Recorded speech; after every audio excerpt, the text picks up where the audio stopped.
So the neocons, they were convinced, let me see if I get it right, the neocons were convinced that if they put the might of the U.S. military and the willingness to engage in warfare behind their pro-democracy words and threatened the stability of authoritarian regimes, that there'd be the possibility of eliciting something like, say, a genuine Arab Spring or a genuine transformation among the freedom-loving people of the Middle East, something like that.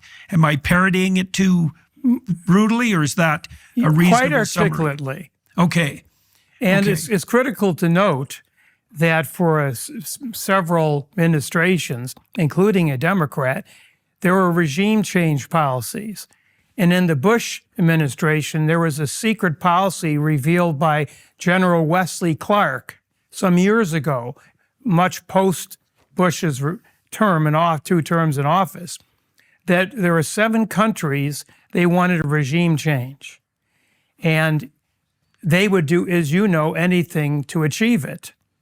So I felt it'd be critical, since most of these countries were Muslim countries, and almost all conflicts, which are about 120 at the moment globally, have to do with Muslims, Christians, and or Jews, that perhaps a logical thing would be to study the Semitic holy books behind each. Yeah, right.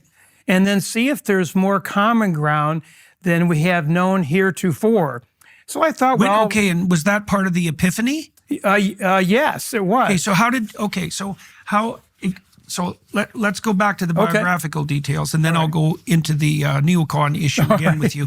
Well, you said that, your initial stance, this was back in the 1980s, was rather traditional, straight-laced evangelical, and you regarded yourself as a advocate for Christianity in the face of something approximating Muslim error and enmity. And then when you were in Congress, you realized that there was something wrong with that stance, even perhaps from a Christian perspective, but you also had a conceptual realization, which was there is some commonality of text between the 3 major Abrahamic faiths, and if you analyzed that commonality, you'd be able to start to establish ground on which negotiation for peace might be established. Is that about right? Well, I didn't realize there was so much common ground at the time, but that was the ambition.